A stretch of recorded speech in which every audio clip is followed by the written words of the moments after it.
지난달까지 예요강 강해를 마치고 오늘부터 데살로니가 강해 4강을 시작합니다.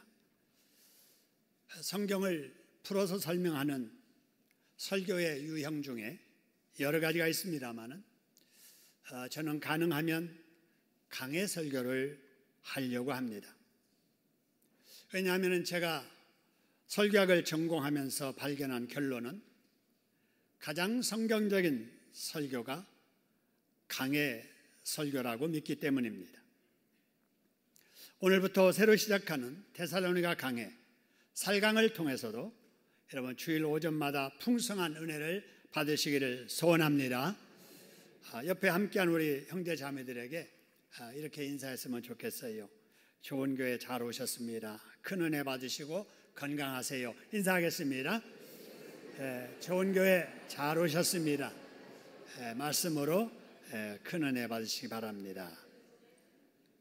자, 오늘은 4강 첫 시간이기 때문에 서론의 말씀을 좀 드릴까 합니다. 우리는 성경을 가지고 있습니다. 성경은 한 권이지요. 근데 그 내용으로 보면 성경 안에 구약 성경이 있고 또 신약 성경이 있습니다. 또 구약을 이렇게 들여다보면 39권의 책이 있고 신약 속에 27권의 책이 있습니다. 모두 합해서 66권으로 이루어진 성경입니다. 그런데 이 성경책마다 이름들이 붙여져 있습니다. 여러분, 각 성경의 이름은 어떻게 정해졌을까 생각해 본 적이 있으신가요? 성경에 이름을 붙일 때는 몇 가지 원칙이 있습니다. 그 성경이 강조하고자 하는 주제를 따라서 이름을 붙인 성경들이 있습니다. 세상이 어떻게 되었을까? 사람이 어떻게 생겼을까에 대해서 기록한 말씀이 창세기지요. 그래서 그 책 이름을 창세기라고 했던 겁니다.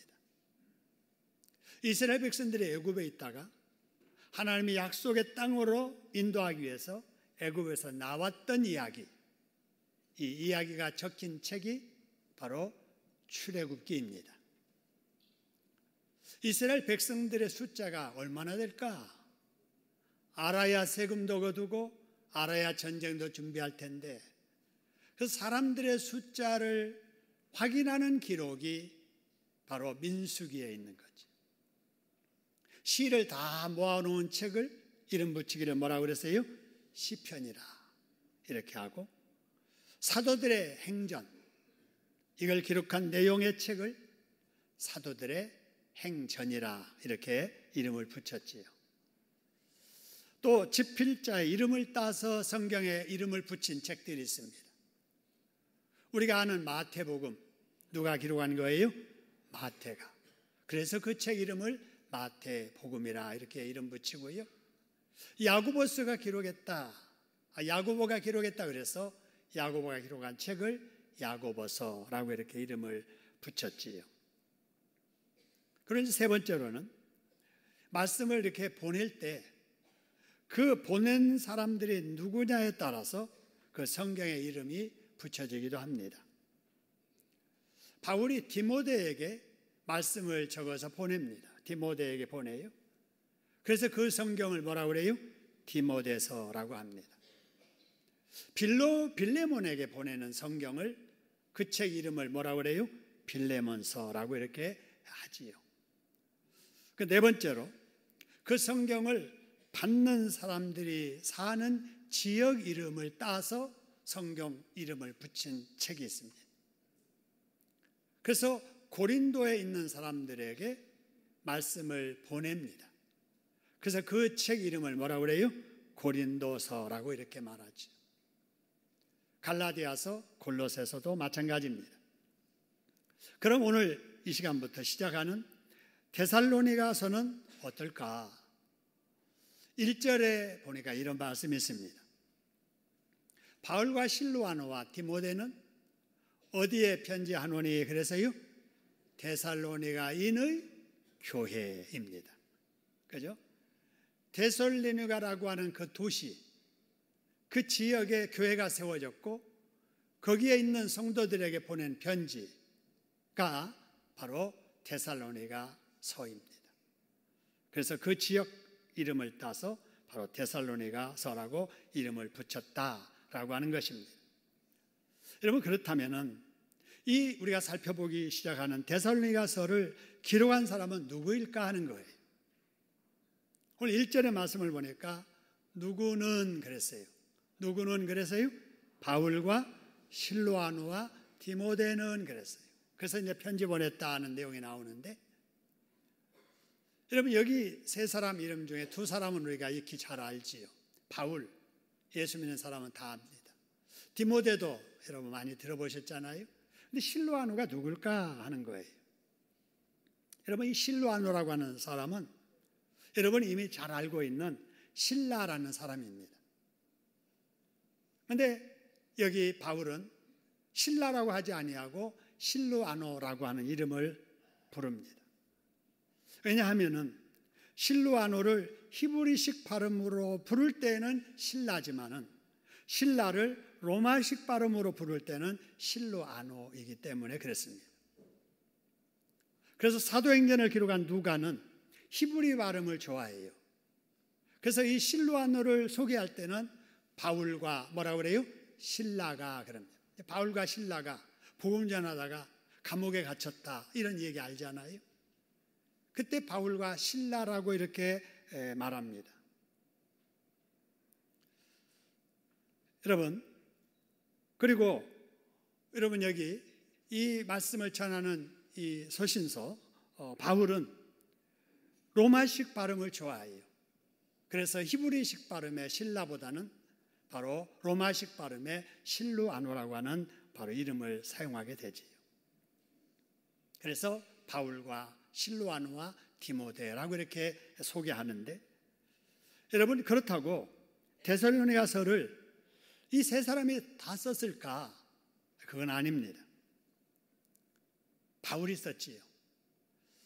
근데 이 바울이 이 두 사람의 이름을 같이 붙이는 이유는 같이 지금 동역하고 있잖아요. 어려운 환경에서 같이 전도하고 있기 때문에 지금 편지 보낼 때 안부 전하면서 동역자 두 사람의 이름도 함께 쓰고 있는 것입니다. 따라서 데살로니가서의 실제 저자는 바로 바울이다 하는 거예요. 자, 그러면 바울이 이 데살로니가서를 썼다고 해서 이 데살로니가서에 나오는 이 내용이 바울의 이야기일까?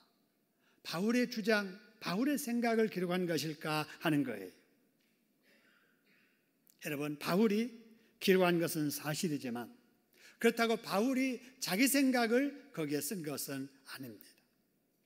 하나님께서 성령을 통해서 바울을 감동하시고 하나님의 말씀을 문자로 기록하도록 바울을 사용하신 겁니다. 할렐루야. 그래서 여러분, 데살로니가서의 저자는 바울이지만 사실 그 저자의 의미는 대필자로서의 저자이고 원저자는 하나님이십니다. 할렐루야. 다른 모든 성경도 마찬가지예요. 그래서 성경을 여러분 다루면서 저자 문제가 나올 때 어떤 저자이든 사람으로서의 저자는 하나님의 말씀을 받아 기록한 대필 저자이고 그 말씀을 전하게 하신 분은 하나님. 그래서 모든 성경의 원저자는 누구라고요? 하나님의 말씀이에요. 그렇기 때문에 이 말씀을 사람을 통해서 기록하게 하셨지만 이 말씀은 하나님께서 감동하여 기록했기 때문에 정확무오한 하나님의 말씀인 줄로 믿습니다. 기독교 신앙이 여기서부터 시작하는 거예요. 그래서 모든 성경은 하나님의 성령의 감동으로 정확하게 무오하게 기록하게 하신 하나님의 말씀이다라고 하는 겁니다. 자, 그러면은 데살로니가서를 언제 기록했을까? 학자들은 그 내용의 정황을 쭉 연구하면서 이때가 AD 51년이라고 추정을 합니다. 그러니까 서기 51년이라 그 말이죠. 이때는 언젠가 예수님께서 십자가에 죽으시고 부활하신 이후에 승천하셨잖아요. 그리고 나서 20년이 되던 때입니다. 이때 바울은 유럽의 첫 성인 빌립보에 가서 전도하다가 그곳에 교회를 세우고 그 이름을 빌립보 교회라고 불렀습니다. 그런 후에 바울은 데살로니가 가서 유럽의 두 번째 교회를 세우게 됩니다. 그 교회가 바로 데살로니가 교회입니다. 근데 바울이 교회를 세울 때마다 그를 돕는 자도 있었지만은 그를 방해하는 사람들이 많았습니다. 여러분, 왜 그랬을까요? 마귀 때문입니다. 여러분, 마귀는 이 땅에 교회가 세워지는 것을 가장 싫어합니다. 그리고 교회가 이미 세워졌다 하면은 그 교회에 속한 성도들이 성경대로 믿지 않도록 굉장히 방해합니다. 그래서 비본질적인 문제 때문에 에너지를 다 소비하게 만들고 본질적인 문제인 마귀와 싸우고 그래서 전도하고 하나님 기쁜 일을 위해서 일하는 것은 못하도록 만드는 일을 합니다. 그런데 마귀가 이런 일을 뿔 달려가지고 이상한 옷을 입고 와서 그렇게 하지 않습니다. 마귀에게 불뚫린 사람들을 통해서 그런 일을 하게 하십니다. 그래서 그 당시에 믿어도 잘못 믿는 유대인들, 그 중에서도 특심 있는 유대인들을 충동시켜가지고 바울을 집중적으로 공격하고 선교를 못하게 하고, 그래서 세워진 교회에 믿는 성도들은 이단들을 시켜가지고 미혹하도록 했던 것이죠. 그도 바울은 그 고난을 이겨내면서 열심히 복음 전하며 교회를 세워갑니다. 성도들에게 그런 일이 있을 때마다 믿는 사람은 어떤 이단의 유혹이 와도 진리 붙잡고 있어야지 흔들리면 안 된다 이러면서 지도하다가 바울도 인간인지라 사단의 집중적인 공격, 협박에 더 이상 데살로니가에 머물지 못하고 그것을 떠나야 했습니다. 그래서 바울이 할 수 없이 몸은 떠났지만 자나깨나 데살로니가 교인들이 걱정인 거예요. 아니 이제 예수 믿기 시작한 우리 성도들, 이단들이 그렇게 막 이렇게 유혹을 하고 협박하는데 어떻게 이겨낼까? 그러다가 디모데를 대신 보냅니다. 디모데가 바울이 세운 데살로니가에 가서 그 교회 성도들을 지도합니다. 그 나중에 이제 바울이 있는 곳으로 돌아오게 되지요. 바울은 디모데가 전해주는 소식을 다 들으면서 그곳에 있는 성도들에게 글을 쓰기 시작을 합니다.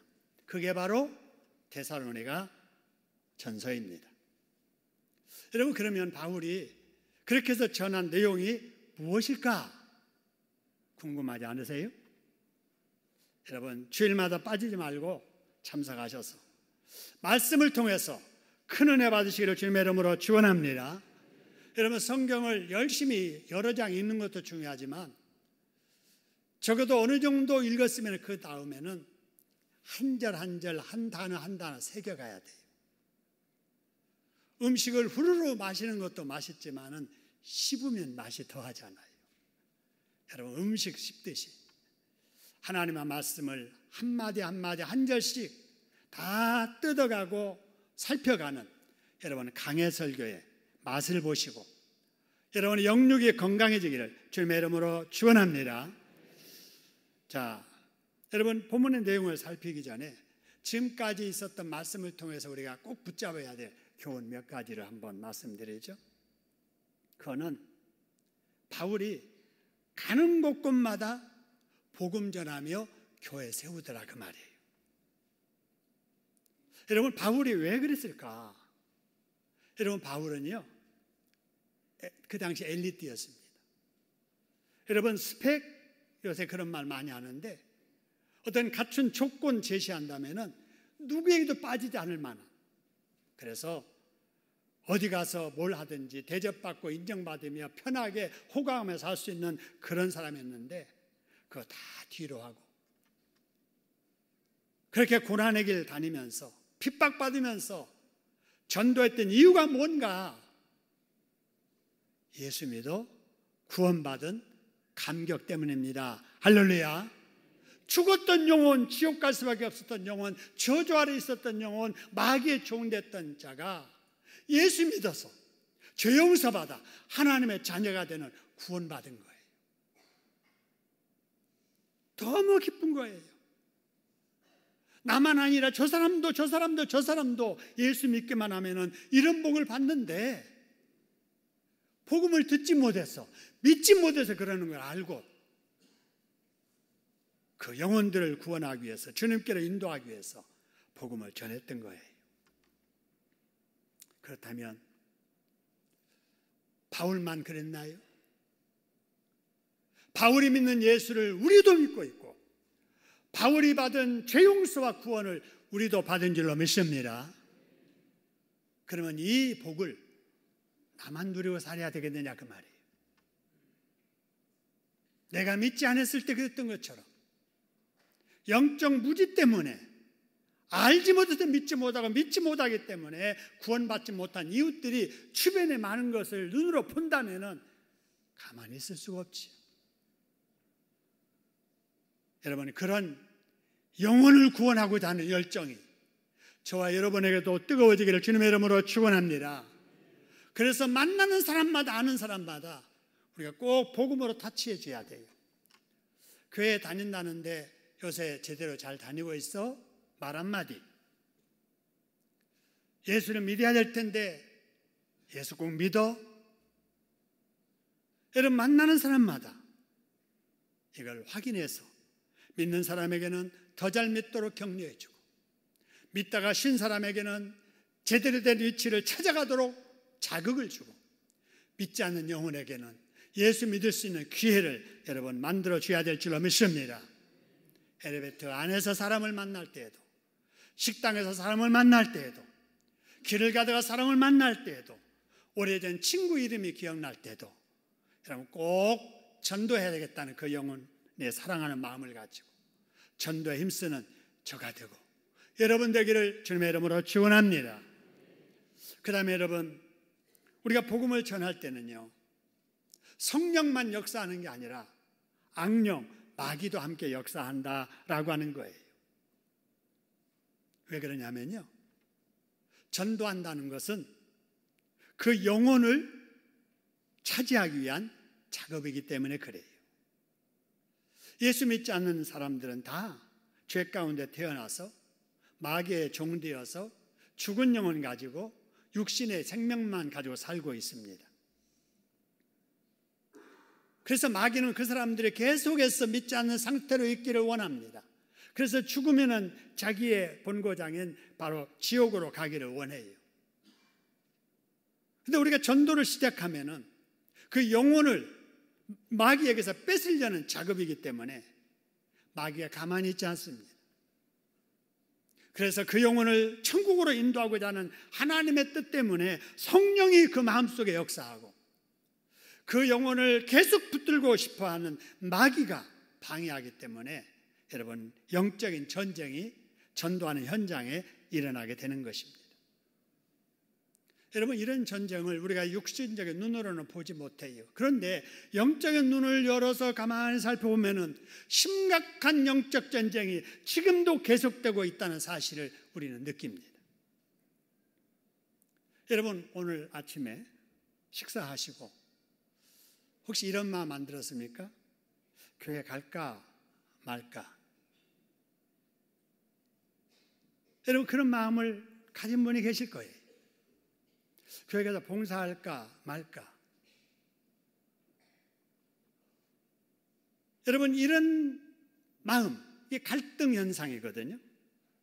이게 영적 전쟁 때문에 생기는 갈등이에요. 봉사할까 그만둬버릴까? 여러분, 이러다가 에이, 오늘은 안 할래. 그래버린 사람은 여기 안 왔습니다. 근데 그런 만선임 속에 아무리 더워도, 아무리 바빠도 오늘 주일날인데 하나님의 사람으로서 가서 말씀 듣고 은혜 받아야지. 그런 분들이 여기 오신 거예요. 영적 전쟁에서 승리하신 줄로 믿습니다. 여러분, 이런 영적 전쟁은 하나님이 기뻐하는 일을 하려고 할 때마다 우리 마음속에 할까 말까, 해야 돼, 에이 다음에 하지, 이런 갈등들이 자꾸 일어납니다. 이런 영적 전쟁에서 지는 사람은 실패자가 됩니다. 그래서 다른 면에서도 그렇습니다만 특히 마귀와의 영적 싸움에서 절대로 지면 안 됩니다. 여러분, 날마다 마음속에 어떤 갈등이 있더라도 주님 바라보고 믿음으로 승리하는 여러분 되기를 주님의 이름으로 축원합니다. 그럼 이기려면 어떻게 해야 되느냐? 그냥 이길 수 없어요. 우리는 마귀와 싸워야 되기 때문에 마귀를 제압하고 물리칠 수 있는 무장을 해야 되는 거예요. 어떻게 무장할까? 여러분 아시는 말씀, 에베소 6장 17절에 이런 말씀이 있습니다. 투구 써라, 검 가져라, 그 말이에요. 그죠? 여러분, 전쟁하면서 머리에 뭣도 안 쓰고 손에 든 것도 없이 맨몸으로 가서 싸우는 사람 보셨습니까? 시대를 불문하고 싸울 때는 방어용 무기도 갖고 공공용 무기도 갖고 다 갑니다. 공격하는 것을 막아낼 투구 있어야 되고요. 계속 막기만 하면 안 되잖아요. 공격에서 물리쳐야 될 공격용 무기, 칼도 있어야 된다 그 말이에요. 그럼 그 투구가 뭐냐? 무엇의 투구 쓰라는 거예요? 구원의 투구. 예수 믿어서 구원받은 구원의 확신이 여러분 우리에게 있어야 될 줄로 믿습니다. 나는 예수 믿어서 그 믿음으로 죄 용서받은 하나님의 백성이야. 내가 지금 죽어도 하나님 앞에 천국 갈 거야 라고 하는 확신이 우리가 있어야 될 줄로 믿습니다. 마귀는 이 구원의 확신 가진 사람을 가장 무서워하고요. 두 번째로는 칼 가진 자, 쌍칼 가진 날쌘 검. 그 검이 뭐냐? 여기 보니까 야구자가 쓰는 그런 칼이 아니고요. 성령의 칼인데 그 칼은 곧 뭐라 그랬어요? 하나님의 말씀이다. 할렐루야.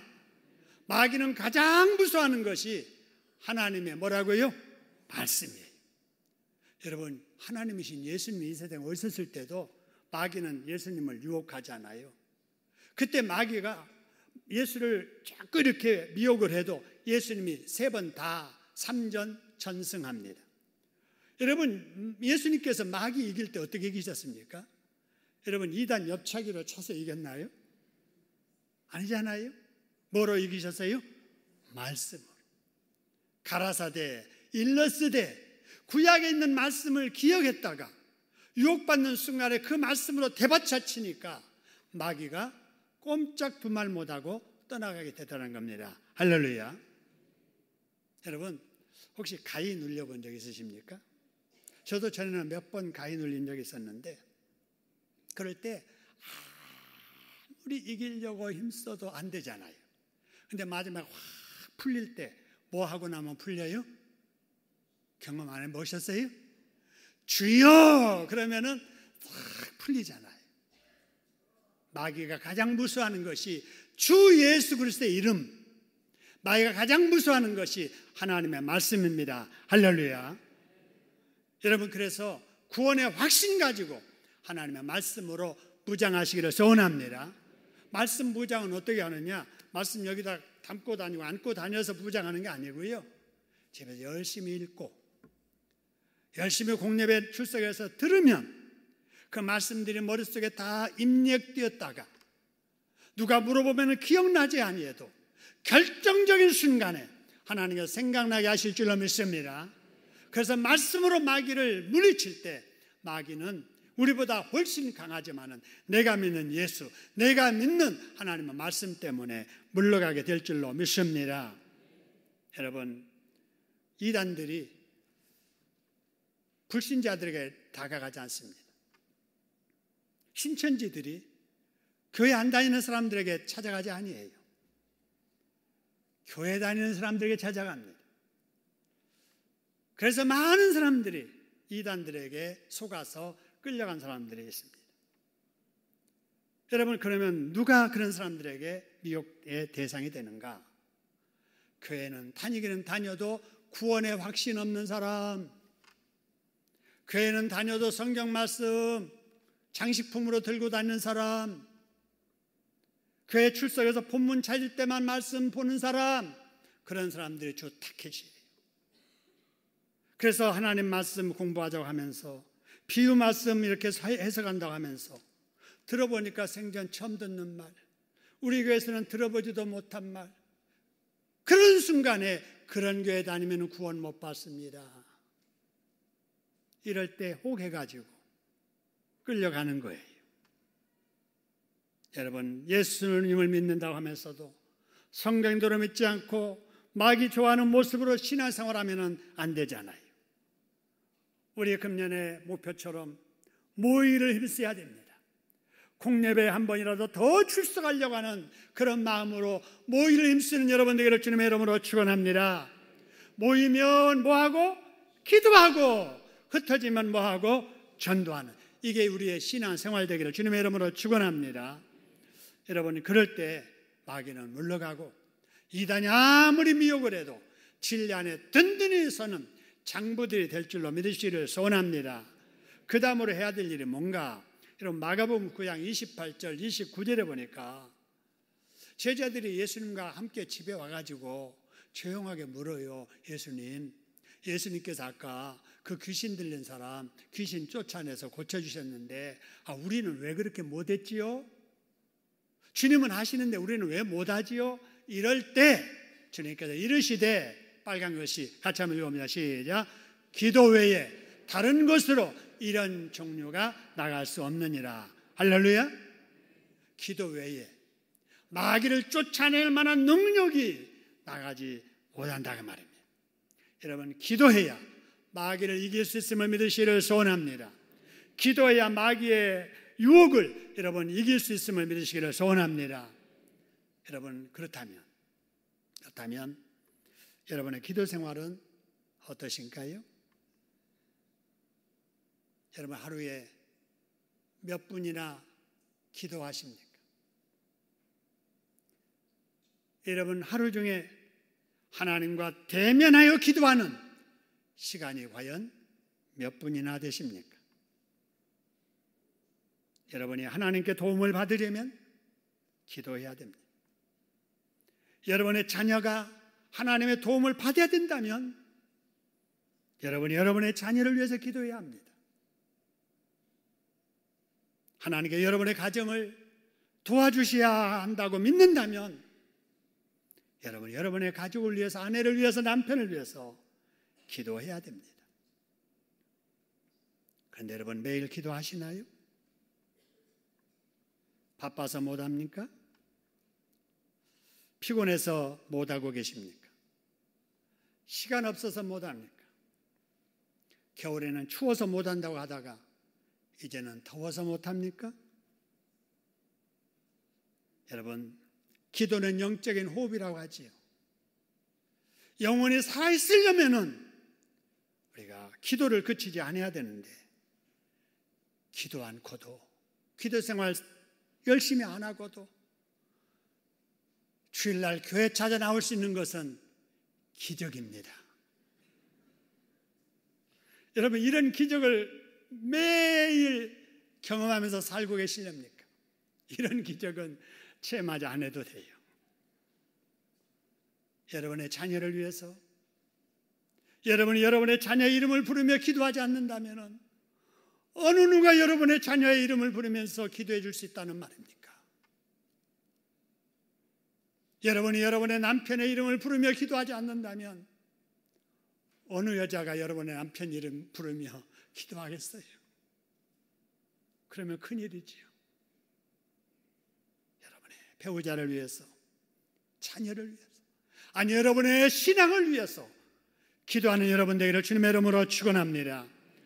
여러분, 우리 교회가 이만큼 부흥할 수 있는 것도 새벽마다 자리 지키며 기도하는 우리 권사님들, 집사님들, 우리 장로님들 계시기 때문에 그렇습니다. 할렐루야. 여러분, 계속해서 여러분의 자녀를 위해서, 가정을 위해서, 우리 교회를 위해서, 우리 나라를 위해서 기도에 힘쓸 수 있기를 주님의 이름으로 축원합니다. 자, 그러면 바울이 하나님의 말씀을 데살로니가 교인들에게 전했다고 했는데 어떻게 전했을까요? 1절 말씀 다시 보지요. 바울과 실로아노와 디모데는 데살로니가인의 교회에 뭐 하노니 그랬어요? 편지했다. 하나님의 말씀을 편지로 전했다는 거예요. 여러분 요새 편지들 자주 쓰십니까? 저도 전에 편지 많이 썼습니다. 우리 동네에서 중학교 이상 학교 보내는 집은 우리 집밖에 없었거든요. 대부분이 글을 모르는 동네 사람들, 아주머니들, 아저씨들이었어요. 그래서 서울 간 딸에게서, 아들에게서 편지 오면 편지 가지고 우리 집으로 와요. 읽어드리고 며칠 지나면 편지지 봉투 사가지고 우리 집으로 와요. 써달라고 그래요. 뭐라고 쓸까요? 순자야 잘 있느냐? 순자야 잘 있느냐? 날씨 추워지는데 몸 건강하거라. 날씨 추운데 몸 건강하거라. 연탄불 조심하거라. 연탄불 조심. 연탄가스 조심하거라. 불러준 대로 썼어요. 그러다가 제가 수학여행 갔을 때 아이들이 그래요. 내일 지나가면은 학생들이 많이 지나갈 텐데 주소 이름 써가지고 뿌리면 펜팔 수 있다 해가지고 저도 밤새 한 30장 똑같이 주소 적고 이름 적어가지고 그때 공주를 지나가는데요. 공주여고 학생들 지나가는데 교복 입고 싹 등굣길에 가잖아요. 창문 열고 쫙 30개를 뿌렸습니다. 학교에 왔더니 한 달 만에 편지 오기 시작하는데 5군데에서 왔어요. 5 여학생한테 한 사람한테만 하는 척 열심히 편지를 써가지고 보내고 그때는 이제 어느 날 교무실에서 저를 불러요. 편지 뜯어보라는 거예요. 선생님 앞에 편지 뜯어서 읽어보고 검사 맞고 내용 이상하면 회수하고 다시 편지 못 하도록 그렇게 하고 그런 적이 있었습니다. 그래도 열심히 편지 썼지요. 그러던 저도 요즘은 편지 쓰지 않습니다. 편지 쓰지 아니해도 신속하고 편리하게 우리의 의사 전달이 가능하기 때문에 그렇습니다. 그런데 바울이 복음을 전할 때는 어떠했을까요? 여러분 스마트폰이 없었지요. 여러분 사용하시는 스마트폰 바울 당시 없었어요. 바울이 카톡 주고받을 수 없었어요. 이메일도 주고받지 못했습니다. 이 당시 사람들은 소식 전할 때 자기가 직접 가서 전하든지 아니면 사람 시켜서 전원하든지 중요한 것은 써서 대신 전하게 하든지 그 당시에 가장 편리한 교통수단은 편지였습니다. 그런데 바울은 자기가 사용하는 가장 편리한 통신수단인 편지를 통해서 하나님의 말씀을 전달했다는 것입니다. 여러분 뭔가 오는 필링이 있습니까? 느낌이 있습니까? 여러분 우리도 내가 사용하는 편리한 통신수단을 통해서 전도하는 일에 복음 전하는 일에 사용해야 될 줄로 믿습니다. 여러분 그동안 누군가에게 여러분의 전화로 전도해 본 적이 계십니까? 여러분이 사용하는 컴퓨터, 이메일로 전도해 본 적이 있으십니까? 여러분이 사용하는 이 스마트폰, 핸드폰으로 여러분 하나님의 말씀을 전해 본 적이 있습니까? SNS를 복음 전도에 활용해 보시면 어떻겠습니까? 여러분 그렇게 해본 적이 있다면 계속 그렇게 하세요. 더 자주 하시길 바랍니다. 아직 그렇게 해본 경험이 없다면 여러분 오늘부터라도 여러분의 간단한 문자, 카톡, 밴드, 이메일 여러분 이런 것들로 여러분이 생각나는 사람들에게 한번 복음을 전해보세요. 어떤 세 가족이 교회에 출석했습니다. 어떻게 해서 교회에 출석했느냐라고 묻자 이렇게 대답합니다. 여러분 함께 보시라고 여러분 정리해 봤는데요. 그분의 말은 이렇습니다. 제가 어느 날 교회 앞을 지나가다가 부침개를 나눠주는 걸 보고 부침개 먹으러 의자에 앉았다가 그곳에 있는 분이 내민 종이에 주소와 전화번호를 썼습니다. 그 후 저는 매우 귀찮았습니다. 전화기에 매일 문자가 오기 시작했기 때문입니다. 그래서 처음에는 오는 문자 읽지도 않고 지워버렸습니다. 그래서 문자는 계속 왔습니다. 6개월 동안 그랬습니다. 또 6개월이 지나도 문자는 계속 들어왔습니다. 어느 날 이런 생각이 들더라고요. 나 같은 사람이 뭐길래 이토록 1년이 넘게 문자를 보낼까? 마음이 움직이기 시작했습니다. 그래서 그 사람이 나가는 교회가 궁금해지기 시작했습니다. 그래서 그 사람에게 문자를 처음으로 보냈습니다. 다음 주일날 교회 갈게요. 그리고 교회 나오게 된 거예요. 우연히 알게 된 전화번호에 1년 동안 보낸 하나님의 말씀, 그 정성, 그 기도가 죽은 영혼을 살린 줄로 믿습니다. 1년 동안 보낸 하나님의 말씀이 그의 마음을 움직여서 지옥 갈 영혼, 천국 가게 된 거예요. 사랑하는 성도 여러분, 우리도 그렇게 해보면 어떨까요? 꼭 예수님을 믿고 구원받아 천국 가셔야 할 여러분의 부모님께 매일 하나님의 말씀을 보내보시길 바랍니다.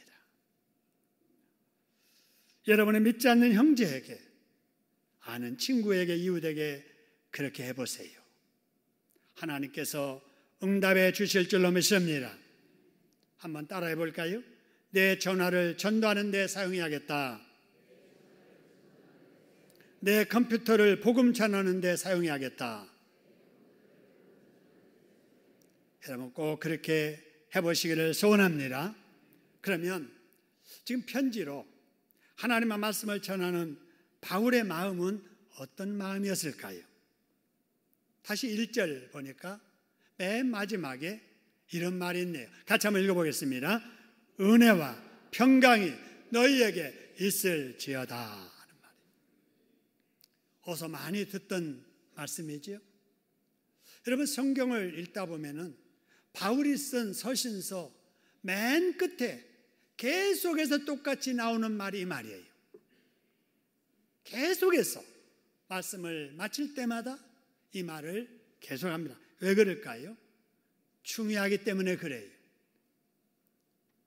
여러분 그럼 이 은혜와 평강이라는 말이 무슨 말이기에 그렇게 계속 반복할까 하는 거예요. 여러분 여기 앞에 나오는 은혜라고 하는 말은요, 카리스라는 말이에요. 헬라어로. 그래서 뭐 합창단 이름을 카리스 합창단 이렇게 부르기도 하고 그랬습니다. 근데 이 말을 해석하면은 크게 기뻐한다, 가장 기뻐한다 그 말이에요. 여러분 사람이 가장 기뻐할 때가 언제일까요? 어느 분이 화요일 날 저를 초대했습니다.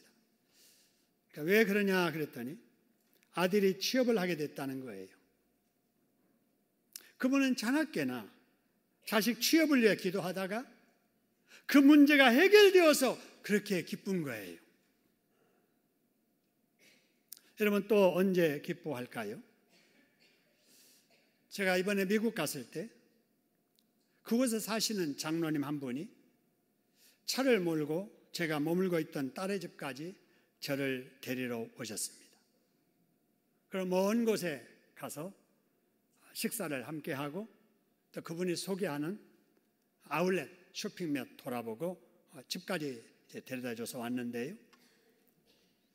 전에도 그분의 차를 한번 탔었는데 그날은 다른 차였어요.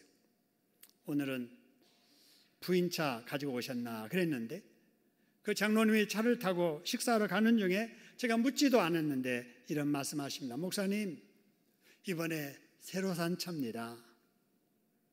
평생 타보고 싶었는데 타지 못하고 있다가 이번에 병원 정리하면서 그동안 은퇴하기까지 수고한 내 자신을 격려하기 위해서 무리하지만 이 차를 샀습니다.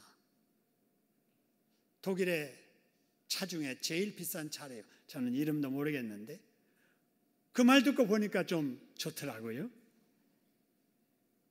여러분, 그동안 갖고 싶어도 갖지 못한 것을 갖게 되어서 그렇게 기뻐하는 겁니다. 영적으로도 마찬가지예요. 여러분, 사람에게 가장 기쁜 일은 뭘까? 사람이 안고 있는 가장 근본적인 문제가 해결될 때가 아닐까요? 죄의 문제. 죄 때문에 죽은 영혼이 살아난 것. 여러분, 이것이 가장 크고 중요한 문제잖아요. 예수 믿는 성도들은 이 사람이 안고 있는 가장 크고 중요한 죄의 문제, 여러분, 해결된 줄로 믿으시기를 소원합니다. 여러분, 그래서 너무 기뻐하는 거, 여러분, 이런 기쁨이 있어야 돼요.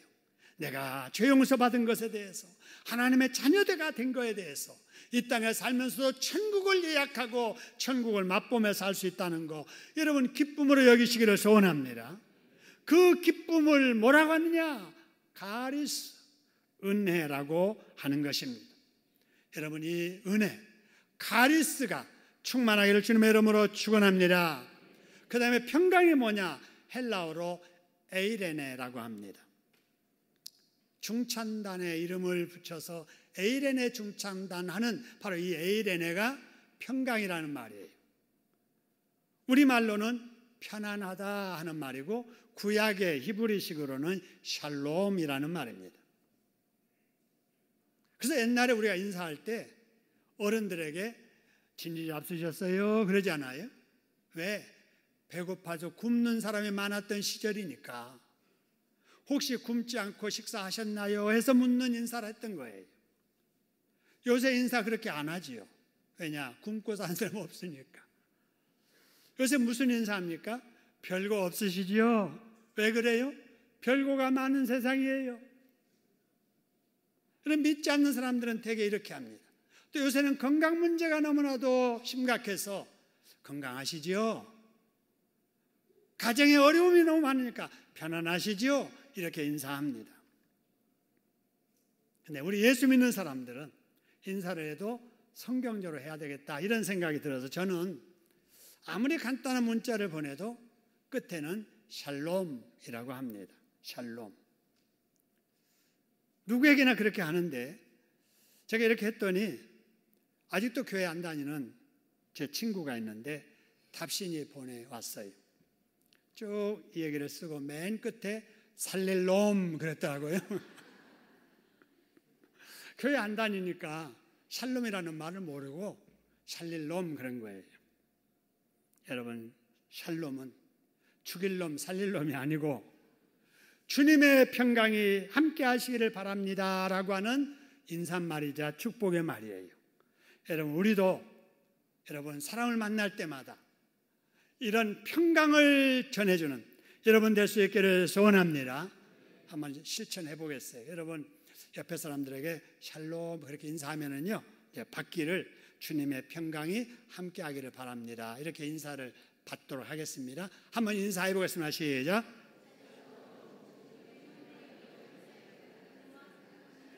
예. 자, 그럼 이제 반대로 하겠어요. 자, 주님의 평안이 함께 하시기를 바랍니다를 하면 샬롬이라고 하이파이브 하면서 인사하겠어요. 자, 인사하겠습니다. 시작. 주님의 평강이 함께 하시길 바랍니다. 예. 그래서요.